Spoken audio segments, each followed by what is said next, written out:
నమస్కారం. PS news morning bulletin కు స్వాగతం. రోజులోని తొలి ప్రధానాంశాలు.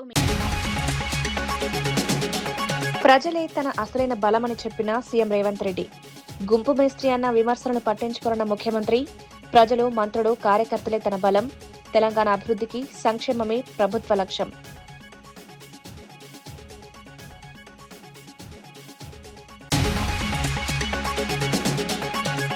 డ్రగ్స్ కు దూరంగా ఉండాలని యువతకు పిలుపునిచ్చిన అనిత. వీఐటీలో విద్యార్థులతో కలిసి ప్రతిజ్ఞ, మాదక ద్రవ్యాలు కుటుంబాలను నాశనం చేస్తాయని హెచ్చరిక, డ్రగ్స్ నిర్మూలనలో ఈగల్ కృషి.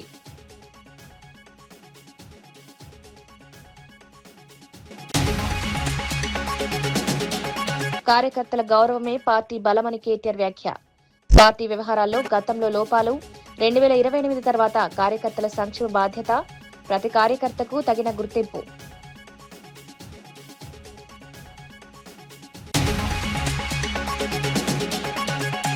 ఏపీ పర్యాటక రంగాన్ని అంతర్జాతీయ స్థాయికి తీసుకువెళ్తామన్న మంత్రి దుర్గేష్. టూరిజం అడ్వైజరీ కౌన్సిల్ ఏర్పాటుకు ప్రతిపాదన, లేపాక్షి, గండికోటకు యునెస్కో గుర్తింపు, పెండింగ్ పర్యాటక ప్రాజెక్టులకు వేగం.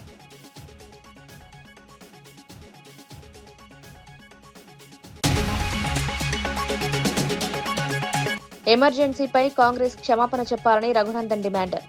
ప్రజాస్వామ్య చరిత్రలో చీకటి అధ్యాయం, కాంగ్రెస్ కు అధికారంలో ఉండే నైతిక హక్కు లేదన్న విమర్శ, మిర్దొడ్డిలో అభివృద్ధి పనులకు శంకుస్థాపన. తనను గుంపు మేస్త్రి అని కొందరు అవహేళన చేసినా తాను పట్టించుకోరని ముఖ్యమంత్రి రేవంత్ రెడ్డి అన్నారు. ఈ గుంపంతా తనదేనని, ప్రజలు, మంత్రులు, కార్యకర్తలే తన అసలైన బలమని పేర్కొన్నారు. ప్రజల మద్దతు, విశ్వాసమే తన ప్రతిష్టకు మూలమని తెలిపారు. కొందరు తాము దొరలమని గొప్పలు చెప్పుకుంటారని, కానీ అలాంటి ఆలోచనలు తనకు లేవన్నారు. ప్రజల మధ్య నుంచే ఎదిగానని, ప్రజల కోసమే పనిచేస్తారని స్పష్టం చేశారు. సమస్యను ఈ 33 గేట్ల పునరుద్ధరణ పరిష్కరించబోతుంది. బళ్ళారి, అనంతపూర్, కర్నూలు, పాలమూరు జిల్లా లక్షలాది మంది రైతుల యొక్క సమస్యలకి ఈ గేట్ల పునరుద్ధరణ ఈ రోజు పరిష్కారం చూపించబోతుంది. సిఆర్ పాటిల్ గారు అత్యంత అనుభవజ్ఞుడైన, మృదుభాషి, అతి తక్కువ మాట్లాడడం, అత్యంత వేగంగా పనిచేయడం సిఆర్ పాటిల్ గారికి ఉన్న ఒక ప్రత్యేకత. ప్రధానమంత్రి నరేంద్ర మోడీ నుంచి మొదలు పెడితే ఎవరైనా సిఆర్ పాటిల్ గారికి ఒక సమస్యను అప్పచెప్తే 100% ఆ సమస్యని పరిష్కరించి శాశ్వతంగా ఒక మార్గాన్ని చూపిస్తాడని సంపూర్ణంగా విశ్వసించే సిఆర్ పాటిల్ గారు ఈనాడు కేంద్ర జలశక్తి మంత్రిగా ఉండడం, ఆంధ్రప్రదేశ్, కర్ణాటక అండ్ తెలంగాణ సాగునీరు, తాగునీరు యొక్క సమస్యలకు శాశ్వత పరిష్కారం దొరుకుతుందని ఈరోజు నేను సంపూర్ణంగా విశ్వసిస్తున్నా. మిత్రులారా, తరాలుగా తాగునీటి కోసం, సాగునీటి కోసం కిలోమీటర్ల కొద్దీ వలసలు వెళ్లే మనం, జిల్లాలు దాటుకొని, రాష్ట్రాలు దాటుకొని ఇతర దేశాలకు వలసలు పోయే మనం ఈ రోజు మన పొలాలలో పారాల్సిన సాగునీరు, తాగునీరు పరిష్కరించుకోకపోవడం వల్ల సముద్రంలో కలుస్తున్నాయి. అందుకే ఈనాడు డికే శివకుమార్ గారు ఆహ్వానం మేరకు సిఆర్ పాటిల్ గారు, చంద్రబాబు నాయుడు గారు, నేను 3 రాష్ట్రాల ప్రతినిధులం ఏది ఏమైనా సరే ఈ సమస్యకు శాశ్వత పరిష్కారం చూపించాలి. ఈ రోజు బళ్ళారి వేదిక కావాలి. ఈ తుంగభద్ర డ్యాం నది ఒడ్డున శాశ్వతంగా ఈ సమస్యలకు పరిష్కారం చూపించాలని ఈ రోజు ఒక ఆలోచనతోని, ఒక పట్టుదలతోని మేము ఇక్కడికి రావడం జరిగింది. మా చర్చలు ఒక కొలిక్కి వచ్చినాయి. ఖచ్చితంగా కేంద్ర ప్రభుత్వం, సిఆర్ పాటిల్ గారు ఈ సమస్యకు ఒక శాశ్వత పరిష్కారం చూపిస్తారని మేము సంపూర్ణంగా విశ్వసిస్తున్నాం. ముఖ్యంగా మా గద్వాల, అలంపూరు, పాలమూరు జిల్లా ప్రాంతంలో రాజోలిబండ డైవర్షన్ స్కీమ్ కు కేటాయించిన 15.9 టీఎంసీల నీళ్లలో ఈనాడు కేవలం 5 నుంచి 6 టీఎంసీలే మా రైతాంగం వాడుకుంటున్నారు. దాదాపుగా 10 టీఎంసీల నీళ్లు మాకు రావడం లేదు. తుంగభద్రలో మట్టి పేరుకపోవడం కావచ్చు, నీళ్ల తరలింపులో ఉన్న సమస్యలు కావచ్చు, ఈ రోజు ఆ సమస్యలకు శాశ్వత పరిష్కారం చూపించాలి. గద్వాల, అలంపూర్ ప్రాంతంలో ఉన్న ఆర్డీఎస్ లక్షలాది మంది రైతులకు మేలు జరగాలి అని ఈనాడు ఈ సమావేశంలో. తెలంగాణలో ఓటర్ ధృవీకరణ ప్రక్రియలో ఈసీఐ అనుమతించిన 12 పత్రాలు కేవలం 8 మాత్రమే స్వీకరిస్తున్నారని ఎంఐఎం చీఫ్ అసదుద్దీన్ ఓవైసీ పేర్కొన్నారు. పాన్ కార్డును కూడా గుర్తింపు పత్రంగా అంగీకరించాలని ఎన్నికల సంఘానికి కోరారు. పేర్లలో చిన్నపాటి మార్పులను తప్పులుగా పరిగణించవద్దని సూచించారు. ఓటర్ల వివరాల మ్యాపింగ్ ప్రక్రియ ముందుగానే పూర్తి చేయాల్సిందని అభిప్రాయపడ్డారు. ప్రజల ఓటు హక్కులను ఎలాంటి ఇబ్బందులు లేకుండా ఎన్నికల సంఘం చర్యలు తీసుకోవాలని కోరారు. ప్రజాస్వామ్యంలో ప్రతి ఓటు కీలకమని స్పష్టం చేశారు.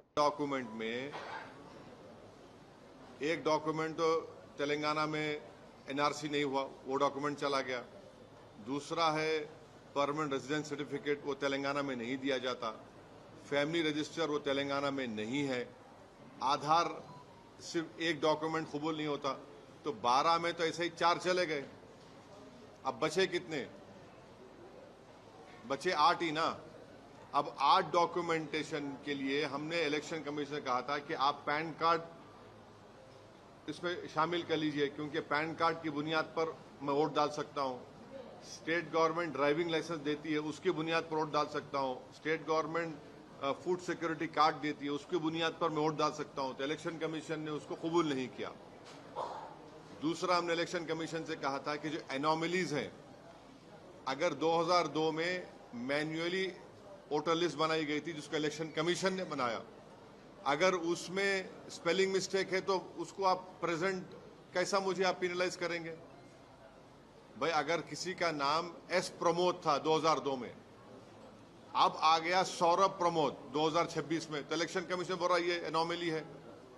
किसी के 6 बच्चे हैं, एनोमली है। कौन सा कानून है जो 6 बच्चे थे तो नाम नहीं आएगा? 15 साल का फर्क होगा अगर पेरेंट्स में और चिल्ड्रन में, नहीं होगा। 40 इयर्स का से कम होगा ग्रैंडसन में, ग्रैंडफादर में, नहीं होगा। ये कैसा होगा बताइए? एनोमलीज कैसा होगा? हम बोले इसको करेक्शन के लिए। आखिरी और एक बात, ये एक्सरसाइज शुरू से पहले प्री एसआईआर मैपिंग ईसीआई ने की।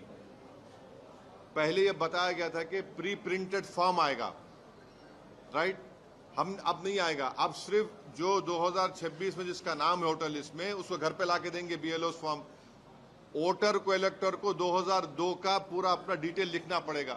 हमने कहा कि जब आपके पास ఎమర్జెన్సీ కాలం భారత ప్రజాస్వామ్య చరిత్రలో అత్యంత చీకటి అధ్యాయమని మెదక్ ఎంపీ రఘునందన్ రావు అన్నారు. ఆ కాలంలో జరిగిన చర్యలకు కాంగ్రెస్ పార్టీ దేశ ప్రజలకు బహిరంగ క్షమాపణ చెప్పాలని డిమాండ్ చేశారు. ప్రజాస్వామ్య విలువలను దెబ్బతీసిన కాంగ్రెస్ కు అధికారంలో ఉండే నైతిక హక్కు లేదని విమర్శించారు. సిద్దిపేట జిల్లా మిరుదొడ్డిలో ఎంపీ ల్యాడ్స్ నిధులతో చేపట్టనున్న అభివృద్ధి పనులకు శంకుస్థాపన చేశారు. సుమారు 40 లక్షల రూపాయల వ్యయంతో పనులు చేపడుతున్నట్లు తెలిపారు. ఇంకోటి పెట్టుకున్నా, ఏం మాట్లాడినా, ఎవరిని ఏమనకుండా ప్రజాస్వామ్యాన్ని కాపాడుతున్న పార్టీ భారతీయ జనతా పార్టీ అయితే, కాంగ్రెస్ పార్టీ ఇండియానే ఇందిరా, ఇందిరానే ఇండియా అంటే ఎమర్జెన్సీ పెట్టి తీసుకుపోయి అందరినీ జైలు వేసినటువంటి దురదృష్టకరమైనటువంటి రోజు జూన్ 25. ఈ దేశంలో ఎమర్జెన్సీని పెట్టినటువంటి రోజు. గ్రామాల్లో సంఘ కార్యకర్తలందరినీ జైళ్లలో పెట్టి అరాచక పాలనకి తెరదీసినటువంటి ఈ రోజు సందర్భంగా కాంగ్రెస్ పార్టీ ఈ దేశానికి క్షమాపణ చెప్పాలని చెప్పి ఈ సందర్భంగా డిమాండ్ చేస్తా ఉన్నాం. కాపు సామాజిక వర్గానికి అన్యాయం ప్రస్తుతం కూటమి ప్రభుత్వంలో కాదని, వైఎస్ఆర్సీపీ పాలనలోనే జరిగిందని బీజేపీ ఎమ్మెల్సీ సోము వీర్రాజు అన్నారు. కాపు రిజర్వేషన్లు తొలగిస్తామని జగన్ ప్రకటించినప్పుడు ఇప్పుడు మాట్లాడుతున్న నేతలు ఎందుకు మౌనం వహించారో చెప్పాలని ప్రశ్నించారు. వైఎస్ఆర్సీపీ హయాంలో కాపు మంత్రులపై విజయసాయిరెడ్డి పెత్తనం చెలాయించినప్పుడు ఎందుకు స్పందించలేదని నిలదీశారు. కాపుల సంక్షేమానికి కూటమి ప్రభుత్వం కట్టుబడి ఉందని పేర్కొన్నారు. నేను కాపులకు రిజర్వేషన్లు ఇవ్వను అని ఎక్కడ ప్రకటించాడు? జగ్గంపేటలో ప్రకటించాడు. ఒక్క కాపు నోరెత్తాడండి. ఎందుకు నోరెత్తలేదు? మీరు దేనికి నోరెత్తలేదు అంటున్నాను. మీకు నోళ్లు పడుకొని ఆ వేళ ఒక కలెక్టర్ గారి పేరు చెప్పండి. మురళీధర్ రెడ్డి. మంత్రి ఎవరండి? కన్నబాబు. ఏమీ లేదు కన్నబాబుకి. కాపుకి ఏమీ లేదు.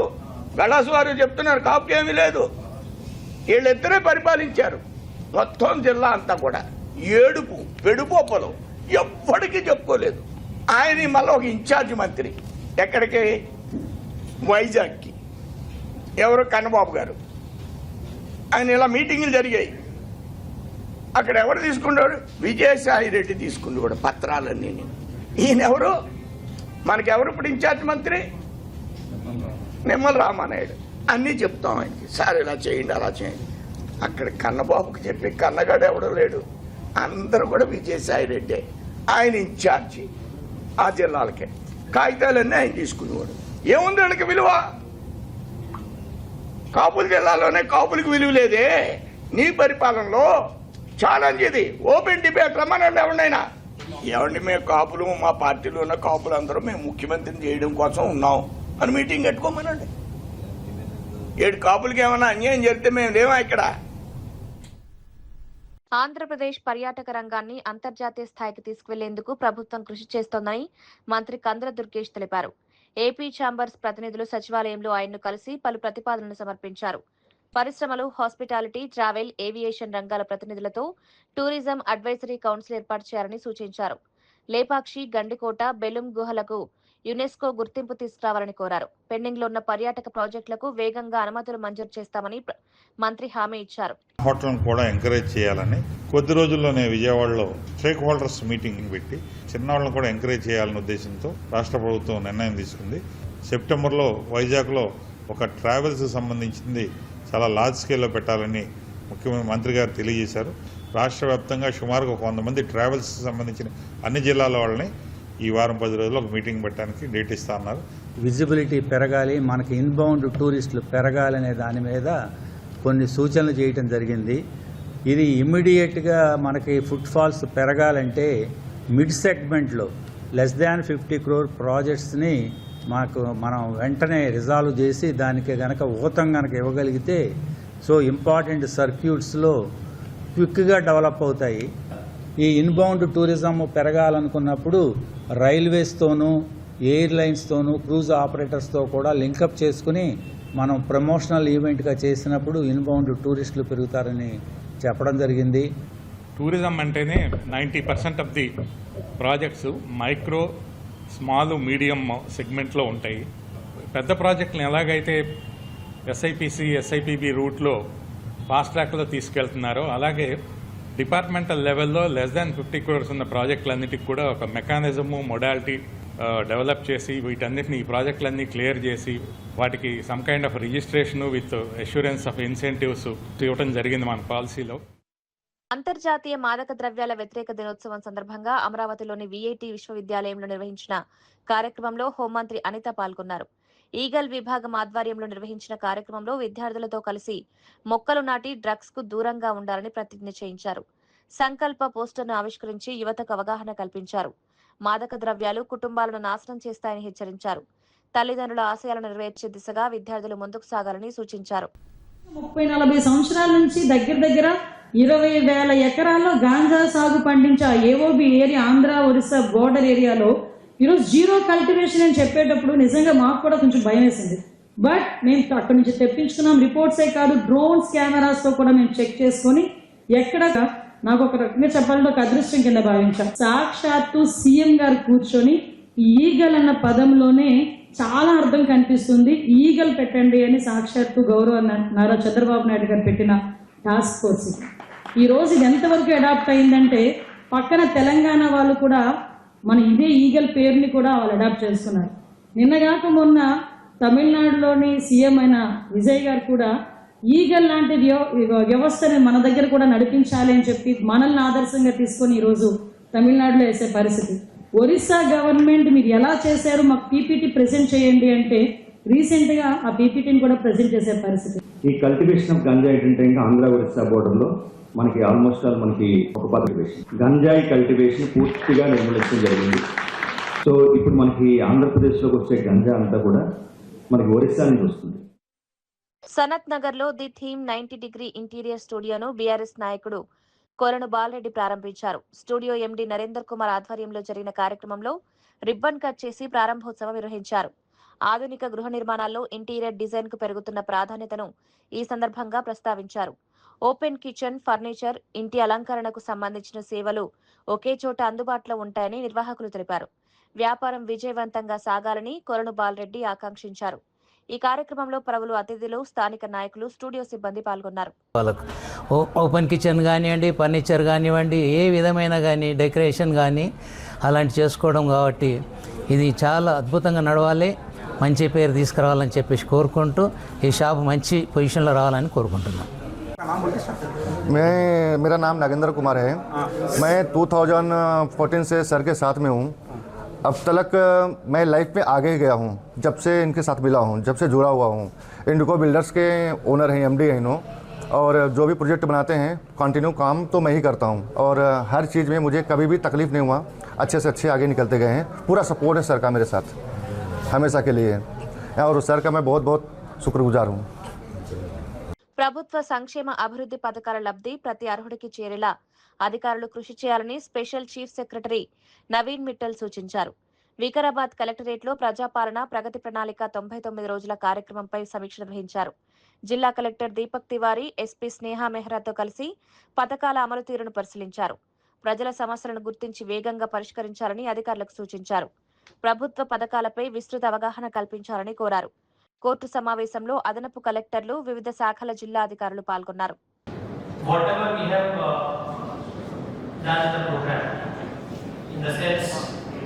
Whatever issues we have identified, whatever problems we have identified, whatever grievances we have taken, there must be a proper follow-up of it. So that is number one priority. Number two, also documentation of what has been done and then dissemination of the good work which has been done. And that is why state government has appointed the special officers for every district, so that this handholding can be made there. Important learnings from one district can also be taken to other districts also. So that if some district has done some very interesting or innovative work, that can be taken to the other districts also. They can also learn from the process. And finally, to have a sort of a plan based on these identified issues, sort of an action plan that then we can implement in the coming months and coming time. This is the basic objective of having this meeting today.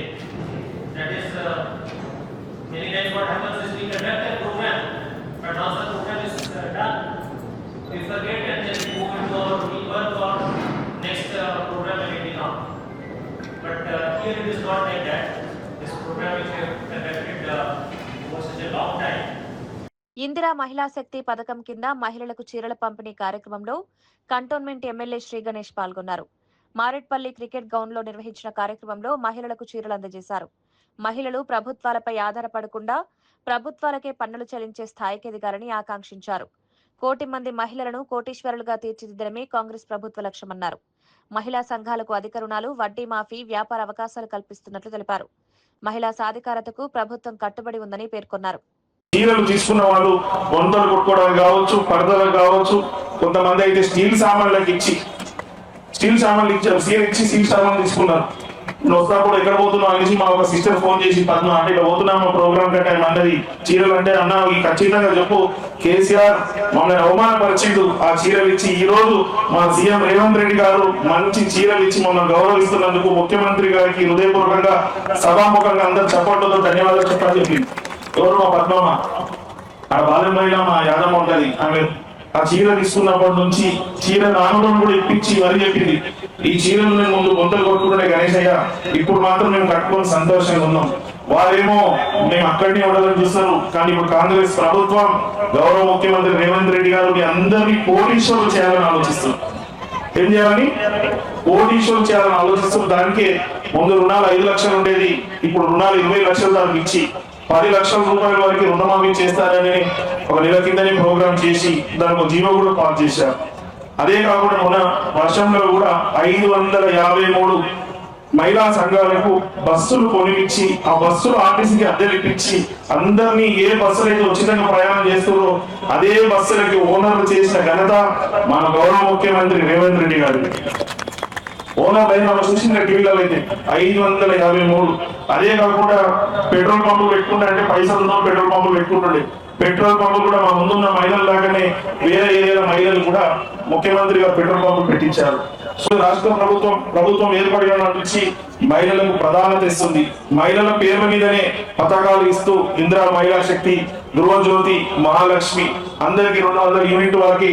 Party కార్యకర్తల గౌరవాన్ని కాపాడడంలో గతంలో కొన్ని లోపాలు జరిగాయని BRS working president KTR అంగీకరించారు. రాష్ట్ర అభివృద్ధిపై ఎక్కువ దృష్టి పెట్టడం వల్ల పార్టీ వ్యవహారాలను కొంతవరకు నిర్లక్ష్యం చేశామన్నారు. ఇకపై అలాంటి పరిస్థితిని రానివ్వబోమని హామీ ఇచ్చారు. 2028లో కేసీఆర్ మళ్లీ ముఖ్యమంత్రి అయిన తర్వాత కార్యకర్తల సంక్షేమం, గౌరవం, పదవుల బాధ్యత పూర్తిగా తనదేనని పేర్కొన్నారు. పార్టీ కోసం కష్టపడిన ప్రతి కార్యకర్తకు తగిన గుర్తింపు లభించేలా చర్యలు తీసుకుంటామని తెలిపారు. కార్యకర్తలే పార్టీ బలమని కేటీఆర్ స్పష్టం చేశారు. మళ్ళీ ఓటు అడగాలంటే నా గౌరవం యాడుంటది అని. అందుకే నేను మీకు మాటిస్తున్నా, ఇట్లాంటి చిన్న చిన్న పొరపాట్లు మొత్తం ప్రభుత్వం మీదే దృష్టి పెట్టినాం, పార్టీ మీద ఎక్కువ దృష్టి పెట్టలే. వాస్తవానికి 10 ఏళ్ళు కొత్త రాష్ట్రం కదా, కొత్త సంసారం కదా, కొత్త ఇల్లు కదా, పునాది గట్టిగా పడాలి.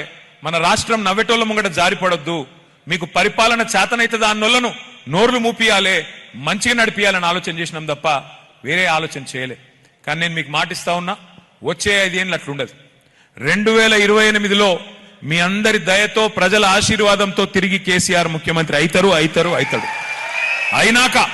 అయినాక నేను బాధ్యత తీసుకుంటా. వచ్చే 5 ఏళ్ళు మన ప్రభుత్వం వచ్చినాక కార్యకర్తల బాగోగులు, ప్రజల సంక్షేమం రెండింటినీ బ్యాలెన్స్ గా నడిపించే బాధ్యత నాది. మీకు రావాల్సిన పదవులు, మీకు జరగవలసిన లాభం, మీకు కోరుకునే గౌరవం వచ్చే విధంగా చేసే బాధ్యత నాది. గతం మర్చిపోండి. చిన్న చిన్న పొరపాట్లు జరిగిండొచ్చు, మా వైపు నుంచి కూడా జరిగిండొచ్చు. ఉద్యమంలో పనిచేసిన బిడ్డలు ఉన్నారు ఇక్కడ, వాళ్ళకు కూడా అయ్యో మాకు జరగాల్సినంత జరగలేదేమో అనే భావన ఉండొచ్చు. నేను వారందరినీ ప్రార్థిస్తా ఉన్నా. ఎస్ఐఆర్ ప్రత్యేక ఓటరు సవరణ ప్రక్రియపై కాంగ్రెస్ శ్రేణులు అప్రమత్తంగా ఉండాలని భువనగిరి ఎంపీ చామల కిరణ్ కుమార్ రెడ్డి సూచించారు. రాష్ట్ర వ్యాప్తంగా నియమించిన బిఎల్ఏలు ప్రతి బూత్ లో ఓటరు జాబితాలను నిశ్శబ్దంగా పరిశీలించాలని కోరారు. అన్యాయమైన ఓట్లను గుర్తించి అవసరమైన చర్యలు తీసుకోవాలని సూచించారు. 4 రోజుల పాటు జరిగే ఈ ప్రక్రియను కాంగ్రెస్ కార్యకర్తలు బాధ్యతగా తీసుకోవాలన్నారు. ప్రజాస్వామ్య పరిరక్షణలో ప్రతి ఓటు కీలకమని పేర్కొన్నారు. ఓటర్ల హక్కుల రక్షణ కోసం పార్టీ శ్రేణులు సమన్వయంతో పనిచేయాలని పిలుపునిచ్చారు. సవరణ జరుగుతుందో ఇది చాలా కీలకమైనటువంటి విషయము. ఎవ్వరు కూడా దీన్ని ఈజీగా తీసుకోవాల్సినటువంటి పరిస్థితి లేదు. నిన్న కూడా ముఖ్యమంత్రి రేవంత్ రెడ్డి గారు మాట్లాడుతూ ప్రతి ఒక్క కార్యకర్తకు పిలుపునిచ్చిర్రు, ప్రతి ఒక్క నియోజకవర్గ ఇన్ఛార్జీలకు కూడా క్లారిటీగా చెప్పిర్రు, ఎమ్మెల్యేలకు కూడా. దీని మీద అలసత్వం వహిస్తే రానున్న రోజుల్లో రాజకీయంగా దెబ్బతినేటువంటి పరిస్థితి ఉంది. మొన్ననే బీహార్ లో 70 లక్షల పైచిలకు ఓటర్లు డిలీట్ చేయడం జరిగింది. అలాగే వెస్ట్ బెంగాల్లో 1 కోటి పైన ఓట్లు డిలీట్ చేయడం జరిగింది. ఈ 2 రాష్ట్రాలలో కూడా అక్కడ ఉన్నటువంటి బీజేపీ కైవశం చేసుకుంది ఈ ఎస్ఐఆర్ ప్రాసెస్ వల్ల. అదే విధంగా కేరళలో కార్యకర్తలు అప్రమత్తంగా ఉండడం వల్ల కేరళలో మనం కాపాడుకోగలిగినాం కాంగ్రెస్ పార్టీ కూటమి ఏదైతుందో. ఇప్పుడు తెలంగాణలో కూడా అదే జరగబోతుంది. నేను 2 నిమిషాలలో మీకు చెప్తా. ఎస్ఐఆర్ ప్రాసెస్ ద్వారా అంటే ఈ రోజు 25వ తారీఖు జూన్ నుంచి జూలై 24వ తారీఖు దాకా బిఎల్ఓ, మీరు బిఎల్ఏలు, బిఎల్ఓ అంటే బూత్ లెవెల్ ఆఫీసర్, ప్రభుత్వం ఎలక్షన్ కమిషన్ నియమించే అధికారి. ఇతను ప్రతి ఇంటికి 3 సార్లు వచ్చే ప్రయత్నం చేస్తారు. ఎందుకంటే ముఖ్యంగా వాళ్ళు ఈ మధ్య కాలంలో ఏదైతే మ్యాపింగ్ చేసిర్రో, మన దగ్గరికి రాకముందే మ్యాపింగ్ చేయడం జరిగింది. 2002 ఓటర్ లిస్టు, 2025 ఓటర్ లిస్టులను తీసుకొని ఈ సవరణ చేస్తుర్రు. దీంట్లో 3 కోట్ల పైచిలుకున్నటువంటి మన తెలంగాణ ఓట్లలో 1 కోటి పైచిలుకు ఓట్లను ఆల్రెడీ అన్మ్యాప్డ్ గా డిక్లేర్ చేసిర్రు. అంటే 33% ఓట్లు మన బూత్ లో 1200 ఓట్లు ఉంటే 400 ఓట్లు అన్మ్యాప్డ్ ఉన్నాయి. అన్మ్యాప్డ్ అంటే వాళ్ళ ఆధారాలు తీసుకోవడానికి వస్తుర్రు. ఒకవేళ మనం అప్రమత్తంగా లేకుండా ఈ బిఎల్ఓ ఏజెంట్లు మన బూత్కు వచ్చినప్పుడు మనం ఎమ్మటి లేకపోతే మన బిఎల్ఏ ఏజెంట్ ఈ యొక్క 33% ఓట్లు డిలీట్ అయ్యే అవకాశం ఉంది. దీంట్లో మనకు దగ్గర వాళ్ళు, మన చుట్టాలు, మనకు తెలిసిన వాళ్ళు, మన కాంగ్రెస్ పార్టీకి అనుకూలమైనటువంటి ఓటర్లను తొలగించే ప్రయత్నం జరుగుతుంది. కాబట్టి మీరు ఇమీడియట్ గా ఈ రోజు జరగబోయే ప్రక్రియలో బిఎల్ఓ ఏజెంట్ ఎప్పుడు వస్తుండో కనుక్కోండి. మీరు అతని వెంబటే ఉండి ఇంటింటికి వెళ్లి ఈ 2002 ఓటర్ లిస్ట్ ని మీకు ఇవ్వడం జరుగుతుంది. పార్టీ తరఫున 2025 ఓటర్ లిస్ట్ లో ఫోటోతో సహా ఉంటుంది, అది కూడా ఇవ్వడం జరుగుతుంది. అన్మ్యాప్డ్ ఏదైతే 1,02,00,000 ఓట్లు ఏదైతే అన్మ్యాప్డ్ అని చెప్తుర్రో ఆ ఓటర్ లిస్టుల విషయం కూడా మీరు లోకల్ రిటర్నింగ్ ఆఫీసర్ ని, ఎమ్మెల్యేలు గాని, నియోజకవర్గ ఇన్ఛార్జీలు గాని ఇమీడియట్ గా ఈ రోజే తీసుకోవాలి. తీసుకొని ఈ 3టిని దగ్గర పెట్టుకున్నట్టయితే చామల కిరణ్ కుమార్ రెడ్డి ఓటు శాలిగౌరారంలో ఒకవేళ మిస్ అయి అన్మ్యాప్డ్ లో పడితే ఇమ్మీడియట్ గా మీరు సవరణ చేయాల్సి వస్తుంది, ఎన్యుమరేషన్ ఫామ్ నింపియాల్సి వస్తుంది.